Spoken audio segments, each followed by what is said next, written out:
Welcome back to Spartan Music Monday. I'm your host, Mikayla, and today our special guest is Aiden Joyce. Hello. Today we're going to be talking about Blink-182's self-titled album. Aiden, why did you pick this album? I think it's a very influential album from the 2000s, and it's a big landmark for the band. And I think, I don't know, I just think they're a good band. I grew up on them. I just think they're a good band. That's your reasoning why. No, I actually enjoyed this album a lot. It was different for me. Mm-hmm. They're like immature, like skateboarders from California. So. Yeah. I felt like looking at this album compared to their past albums was like a lot more mature. Not like adult level mature, but it was more like high school, like going through like relationships and that kind of stuff. Musically, it was more mature. Yeah. Like the songs and like what they were about. Yeah, a lot of them weren't just like the simple, catchy pop punk type songs from their other albums. And also, if you compare it to like their other albums, like the one we were gonna do originally, Enema of the State. It was very immature, but it takes a lot of a different kind of perspective on life than that album, I guess. But it's still kind of immature in the way that it's like kind of teenager punk, They're like they were like high school buddies, and they just started writing simple songs. They didn't know how to sing or like play guitar that well, but they just like got together and made this silly little band. Yeah. It is very silly. Yeah. This album is a little bit more serious though, and dark a little bit, some of the songs. Yeah, it's a little sad. Yeah. Like the one about his mom. Oh, yeah. Yeah, that one's pretty sad, but we'll get into that. Yeah. So, do you remember, like, how did you get into this album? Was it, like, somebody that, like, showed it to you, or you just kind of found it on your own? Well, I always knew the song I Miss You, which is, like, I think the biggest hit from the album. Mm-hmm. And I used to, like, when I first started playing drums and stuff, I would play along to their previous albums, and then I just found this one and fell in love with it. How old were you when you first listened to this album? I think either 11 or 12. That's interesting. Yeah. It's a good age. Mm. Did you have, like, I don't know, usually I ask people what their first thoughts on the album were. Yeah. But, like, since that was so long ago, you honestly probably don't remember. Well, I remember it, like, I remember really liking it because it was different from the other stuff that I used to know. So, yeah. But I can't remember specifically. That's all right. Mm-hmm. That's interesting. Yeah. Okay. Shall we dive in? Yeah, let's do it. Okay. So the first track, which is Feeling This, had a very, like, 2000s feel. I liked it. Yeah. And the guitar was very, like, prominent, which I liked. Yeah, they even said, I think, like, this first song was, like, more similar to their older stuff to start off the album, to, like, just have this, like, fun summer type song and then go into their change of sound or whatever, which is pretty cool. I like the drums in the beginning. They have like a phaser on them. Oh, really? You know what I'm talking? Yeah. Oh, that's like, cool. Yeah. And then I'm trying to think. Have you seen the music video for this video? No, I haven't. Don't watch it. Oh, okay. Yeah. Can I ask why, or is that like not appropriate? Not appropriate. Okay. I figured as much. Yeah. But what'd you like about, like? Did you like anything specific about the song? No. No. The guitar. It was very interesting. I like the ending with the vocal layers where they're like singing over each other in different lines and stuff. Yeah, it was cool. It's like a cappella. Yeah. Do we rate the track or something? I mean, we can. Usually I have everybody like rate the album out of 10 at the end, but like if you want to do song by song, that's cool. It's up to you. I say we just keep on moving. All right, let's go. Okay. Track number 2, which is Obvious. I thought it was very angsty. Yeah. It was giving like teenager angst. It was like very like. It has like church bells in it. If you know yeah, when it goes to the chorus. Yeah, no, that's a very progressive song. It like, it's kind of short too. I don't remember the exact time, but it's pretty short. Yeah, no, Tom's vocals, which is one of the lead singers. There's 2 lead singers, Tom and Mark Hoppus. Tom has that, like, nasally, angsty voice, which shows up on this album a lot, like, more than their past albums. It's kind of like an emo-type sound almost, but not really. It's just, it kind of like plays into their whole like vibe of like being just very like angsty, like emo teenagers, which is like, I feel like a lot of people go through that phase. Yeah, no, definitely on this album it sounds a lot dark. I know they both became like fathers and they were like wicked tired from touring. Oh, right. Yeah, I remember reading about that. Yeah, because like before this they were just like silly. Yeah, they were just all silly, kids. Making I think that's also, that was part of my research, is like they wanted to make more of like a cohesive album. Yeah. Versus like just track by track. Like a concept type album. Because, to take like more of a mature turn on things, but also like, since for them, they also wanted to step away from like the immature stuff just because like, you know, they were growing up and like, they were just like, you know. They wanted to change in the formula. Yeah. And then also to mention, this was their last album before Tom left the band and breaking up for like, 6 years? Yeah, I think it was, yeah. They got back together in like 2009 and then broke up again 2014. Now they're back this year. Yeah. So are they going on a tour right now? They're on tour right now in Europe, and then they have an album coming out in October. Oh. Yeah. That's interesting. It's because Mark got cancer. Oh, right. Yeah. And Travis was in a bad plane crash, so like they came back together. Wasn't Travis the one who dated, who was it, Kourtney Kardashian? He's married to her. Oh, yeah. They're having a kid or whatever. Yeah. Or whatever. Yeah. I don't know exactly. That's funny. Yeah. Okay. All right. Okay. Moving on, I guess. Mm-hmm. So track number 3 is I Miss You, which I've also heard before. Yeah. Because... Actually, I don't know. I think Riley introduced me to that song, maybe. Oh, really? But like, it's very. I think it's the most popular song on the album. Cause he listens to music like that. I don't really listen to music, either like from this like time period or just like this kind of style with it. Mm-hmm. But like, I don't know. It's interesting. It's definitely like popular for a reason. Yeah, I think this was the second single of the album when it. In like 2003, and this has like the most like signature popular chorus with Tom DeLonge's. Are you gonna do your impression? Yeah, we both have to do impressions. I have to do an impression? That's how everyone knows the song, through like social media.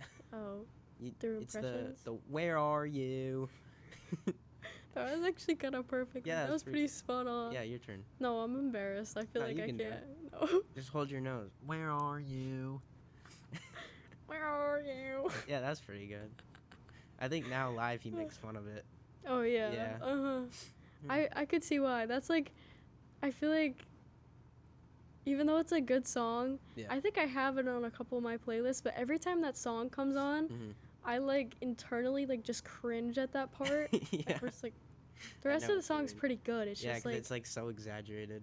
Yeah. But the chorus is really good that comes after that. Mm-hmm. But I think my favorite part about this song is like it has like a ghostly like type creepy vibe to it, which like the video is like Marilyn Monroe like type like 50s or 40s like type movie set. That's just what it looks like. And the drums are like played with brushes, and it's like a sample, like a snare. And it's pretty cool. I like that. That is pretty cool. And I think there's an upright bass on it, which is different for Blink-182, which is the tall standing bass.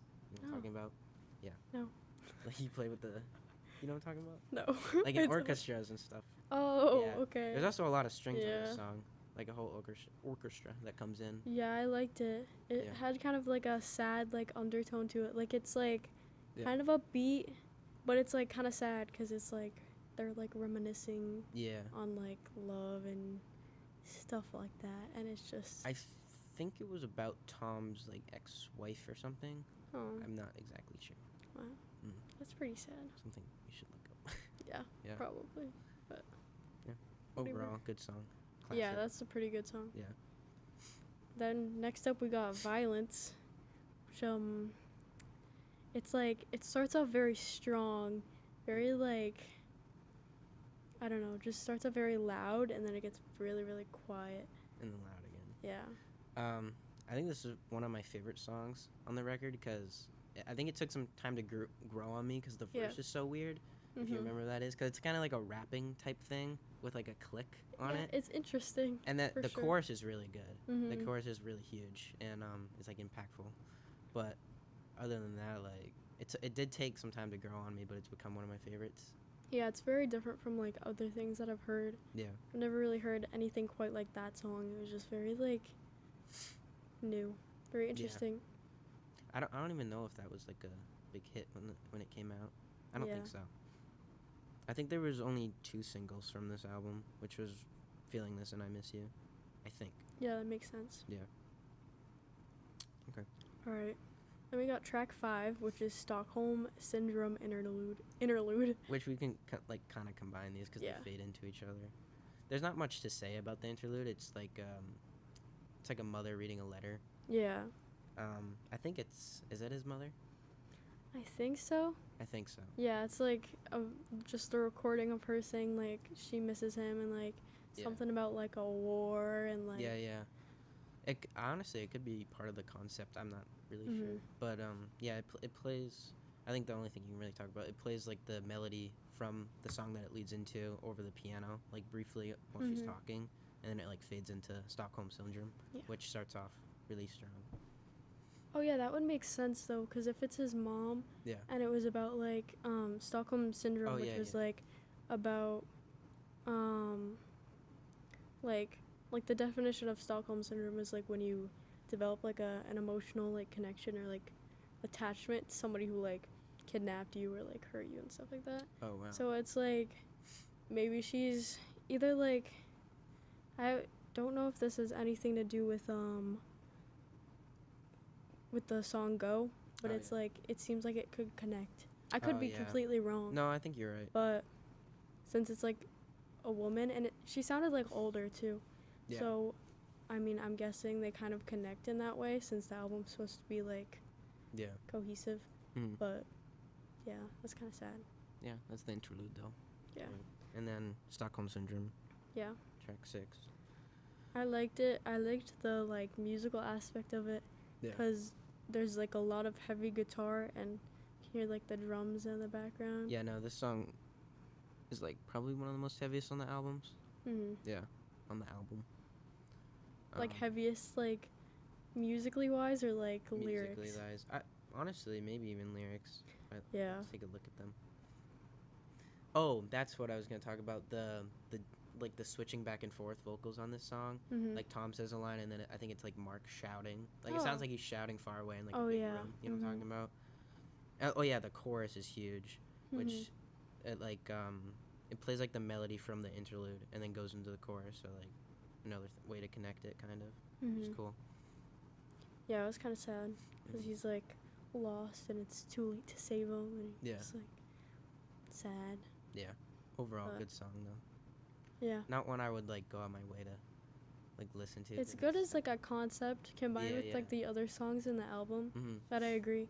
It's very dark too, so I feel like I don't know, like it does well for the concept of the album, but I don't know if I would like go out of my way just to listen to it. Or put it on a random playlist. Yeah, on its own. That's another thing about this album is that since it's like more mature, it's like good to listen to it in order, like in just in one sitting, because some of the songs are like supposed to be listened to after another, but like on their other albums, like every song could be a hit. Like if you listen to them, they're all like catchy and fun.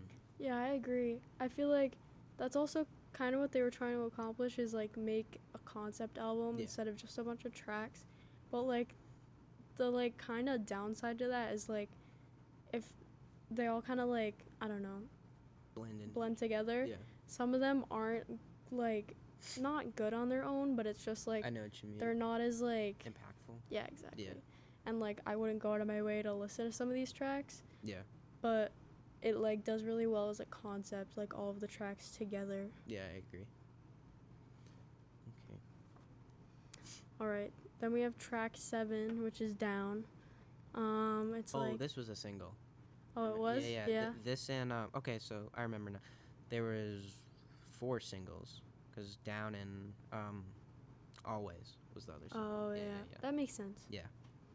But I don't know, the song was like very different than the last couple. Yeah. It was more like, I don't know if I would say hopeful, but it's like he's like nervous. Yeah. About hanging out with like this girl. I know like the chorus is big, and then it goes into like that like chill type sound with just saying down over and over again. And I know Terry, you know who Terry Crews is? No. He's like a big actor. He was in the music video for some reason. I don't know why. For some reason. Yeah, I don't know why. That's interesting. Yeah. No, that's a good song. Yeah. I don't know exactly what it's about. I think it's about, like, my interpretation of it, which I could be wrong, but I think it's, like, teenage love. Like, it was just very, like, new and exciting, and, like, he's nervous to hang out with this girl. Yeah. Which is also, it ties into, like, the whole teenage, like, vibe of this album, because it's, like, every person has, like, that kind of experience in high school. Yeah. So, like, you know, it's just very, I don't know, ties into everything else. Yeah. Yeah. Okay. Yeah, good song. I like how after every track, when you're, like, done talking about it, you're like, okay. Like, you can introduce the next one, too. It's not, like... Oh, all right. I'll do the next one. Okay, go ahead. Track 8, The Fallen Interlude. It's an instrumental track, like 3 or 4 minutes long. And it has, like, a R&B. It was. I think this is the most different song than any other song in the album. Yeah. Because it has, like, an 808 going in the background, and then it has, like, a slide guitar, which is really weird. Yeah, it kind of took me off, like, off guard. I was, like... And there's, like, a sample of somebody, like, speaking. Yeah, I noticed that. Yeah. Like, but there's, like, very little amount of lyrics, and they're just saying down, down, down. They do say that, and pick me up, I'm falling. Yeah. Which is, like... And then I don't know. Goes into go. Yeah. Yeah. Which I'm not sure what, like, he means by I'm falling. Like, I interpreted that as, like, maybe he's falling in love, or maybe he's, like, falling some other way, like, maybe into, like, depression or something. Yeah. I think that's what it is, because he's like, pick me up, I'm falling. And then it goes into go. Yeah, which is very, very dark. Yeah. I think, do you want to go into go? Yeah, sure. Why not? Okay. There's not really, like, a big structure to this. Like, we kind of just, like, you know, talk about whatever. Yeah. Why not? We're getting everything out, you know? Yeah. Yeah. But, yeah, in Go, so basically I did research on this song because I was, like, intrigued on, like, what the, like, main, I don't know, like, what it was about, I guess. Yeah. And, like, obviously you can kind of tell by the lyrics, like, are we all victims of opportunity? Which is kind of like, ooh, like, what happened to you? Yeah. It's just, like... Okay. And then the chorus is very angsty again. Like, just Tom shouting. Just, like, angry. Yeah, yeah. I think overall, this is my least favorite song on the album. But I think it's still a good song. It's a good song, I think, concept-wise. Yeah. But I agree. It just wasn't my favorite. Yeah, it doesn't feel like a standout. But it's just... I also, like... I feel like if you're going to make a song about something very dark... Yeah. Like... To me, it sounds a certain way, and this song just, like, was very different than what I would, like, imagine it to be. Which sometimes is cool to do. Yeah. Yeah, but... For sure. Yeah. But it was just very dark, because, like, it was either about Mark's dad or his mother's boyfriend who would, like, beat her up, and, like... Oh, wow. How she couldn't leave, and she was, like, afraid to leave, and, like, part of the song, he was, like... Come on, Mom, like, let's go. And she was like, no, I have to stay, or something like that. And it's just, like, sad. Because, like, obviously abuse is very sad. Yeah. But it's, like... I know they came from, like, broken homes, obviously. Yeah. And stuff like that, yeah. But it's sad to also see, like, how hard it is for people to escape abuse and, like, get out of it. And, like, how his mom was, like, willing to stay. Yeah. Even though, like, he did all that horrible stuff to her. Yeah, yeah, no, that's which sad. I think makes that song very dark. Yeah. Yeah. And then we go to Asthenia. Is that how you say it? I think so, Asthenia, yeah. Okay. At first, when I remember first hearing the album, I always thought it was, like, anesthesia, but it's Asthenia. That is not, like, similar at all. I know. I mean, except for the, like... I was, like, 10. The first 4 letters. Yeah. I guess.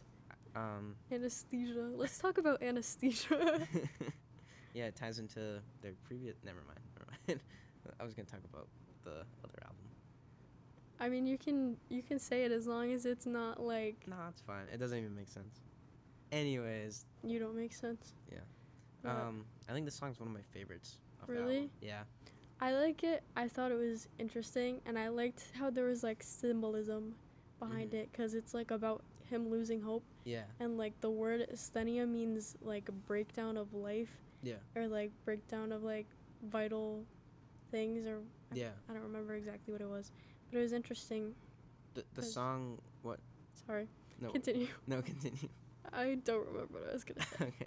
So it's okay. I was gonna say the song starts off with almost like a spaceship takeoff. You know what I'm talking about? Mm-hmm. Like it was playing like ambient noises, which, to speak of that, Tom, like after this album, when he left the band, he started his own band called Angels and Airwaves, and it has like everything to do with space because he's like absolutely obsessed with like aliens and stuff like that. So I think the beginning reminds me a lot of what he did after this. Yeah, that's interesting. Actually, I think the definition is breakdown of life in space. Oh, so that would make sense. a lot more sense. Yeah. Because that's what I originally found when I looked up, and I was like, okay, yeah, that that's makes sense. Yeah. But yeah, that would make a lot of sense. Yeah. Didn't he have something to do with like? You were telling me about like the alien stuff. So he made his own company called To the Stars, and somehow he got in contact with like Hillary Clinton, like in 2010 or something, and then got all these like contacts in the government, and then partnered with them for his company, and like he's just been like revealing stuff, which is why in like Congress they mention his name and stuff like that. It's pretty crazy, but there's crazy. So much more to the story. But do you know like what they found out, like what he's revealed about the government? Because I'm like curious. Yeah, so he told a story back when this album came out, like on the making of. He was telling a story about like a UFO story that that happened to this guy in like the military or something, and then obviously like no one believed him really. But and then previous this year when they had the UFO hearing in Congress, they talked about that story. So like they kind of like found out he wasn't lying or making it up, and they gave credit to him like in Congress. It's really fun. That's pretty cool. It's kind of crazy, honestly. It's also like I feel like it's so off path for him because if you're like a successful musician and you're like in a band and whatever, and you're just like out here with your own company about like aliens and just like well, they had a song off of government. Enema of the State called Aliens Exist, and it's like kind of a funny song, like referencing aliens and stuff, obviously. And everyone thought he was joking. He was not joking. It's foreshadowing. Yeah. Well, that's kind of funny. It is funny. It's very interesting. Yeah. Makes him a very like well-rounded person. I know. He's goofy, but he seems pretty smart. Like if you watch like interviews with him and stuff where he's talking about all this stuff, like he's very like cohesive about what he's saying. He doesn't. Is he kind of like a nerd? Like he talks in a very like informative way. I guess. Yeah. That's funny. It's easy to understand him. I don't know. He was on like the Steve-O podcast. Oh, okay. Yeah. I think it's interesting when people do things like that, like when they're successful in like one way, like say they're a successful like actor or actress, and then they just go another way to like become a musician or like. Yeah. It's strange, but it's also like. To work with the government. Yeah. It's very interesting because you think like once you are successful enough at like one thing like music, you would just stick to it. But he's like, nah. Yeah, I think he wanted a change or something. I don't know.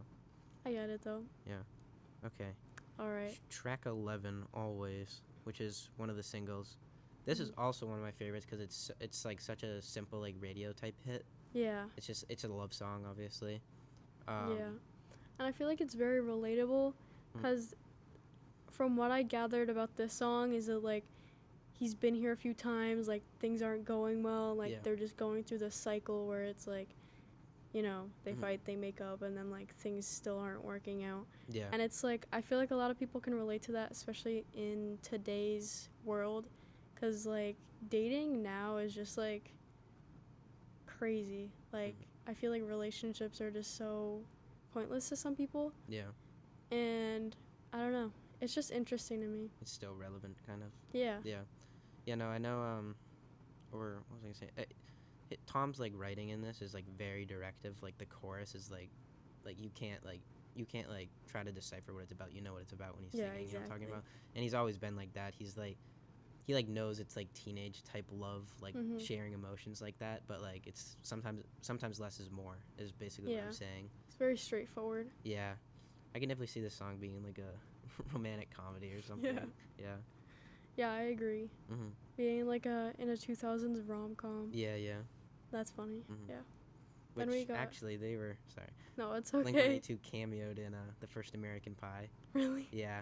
Oh, that's funny. What did they do? They were like, I can't talk about what they were doing on the podcast, but it was like a shot of them in a room, and they had like I don't know why they had like a pet monkey running around the studio. It's like really goofy, and they're just saying silly stuff. That is silly. Yeah.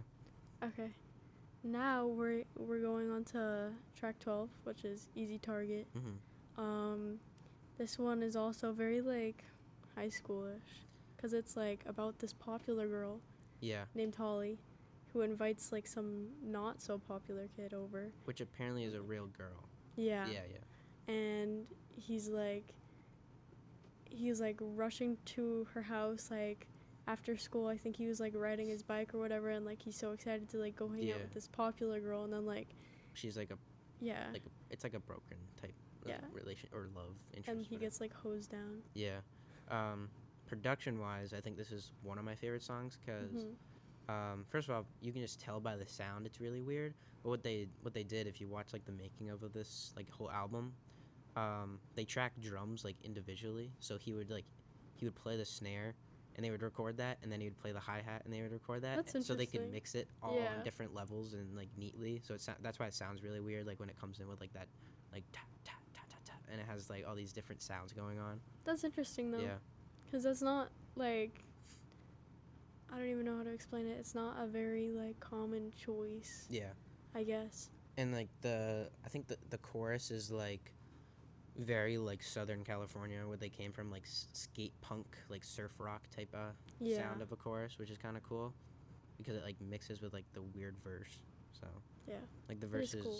A lot like the rest of the album, and then like the chorus is like I don't know, like 90s skate punk, which is kind of cool. I think production wise, the song was like very different, but it was more of the same. Like it was just they just produced it very well. Yeah, I agree. It comes off as like a simple song without all that, but And then I think my favorite part about this song is the end, when it switches into the riff that plays out through all of this with Robert Smith from The Cure, which is the next song. It like fades in with using that riff but switching to acoustic, which is I think that's my favorite part. That is cool. Yeah. Speaking of that, next song. Yeah, all track of this. 13, featuring Robert Smith, which if you didn't know, they were like main influencers were the Cure and like the Descendants and Screeching Weasel, but like and they loved the Cure, and they played at like a Cure anniversary like celebration, and they like covered a Cure song and became friends with Robert Smith or whatever. So I think that's how they got him on this album. That's really cool. Yeah, that's interesting because it's like he was their inspiration, and then like he kind of came back and like was able to get on the album. Yeah, like always the song kind of sounds like a Cure song, but also all of this like is like the perfect like mix of Blink and the Cure. Like the chorus Tom sings, and then the verse Robert sings, which is really cool. And he was getting old when he sang this. Like there hasn't been a Cure album since I don't think the 90s. Oh yeah. So he's like done like not that much. Yeah, I liked the song. I felt like it was very blended. Yeah. Like they took a little bit of both and kind of like. It talks about Holly again too. Oh yeah. Yeah. So yeah, it was about the same girl, Holly. Yeah. Because basically I'm a very like lyrically focused person, so like whenever people come on here with albums, like obviously I think you're more interested in like production and like the music part. Yeah. I'm a very lyrically focused person, so I always look at the lyrics first, and like the music, it either sounds great or it doesn't. I like focus on the production, but it's not the most important part to me. So like in this song, he was basically talking about like how he's like hung up over Holly, and like how he can be with like other girls, but all he really wants is Holly. Yeah. Even if she's like horrible to him. Which is what the chorus is. Yeah. But it was interesting. I feel like that also kind of goes with like high school dating. Yeah. Because everybody's all over the place. Yeah. So, you know. But I thought it was interesting because it did definitely like tie into Easy Target. Yeah. And it like. Especially with the riff. Blended. Yeah. Okay. Next song. Here's Your Letter. Yes, track 14. I think this was one of my least favorites because it was like so. I don't know. It sounds like same old, same old. No way. I said this was my favorite. Really? Oh.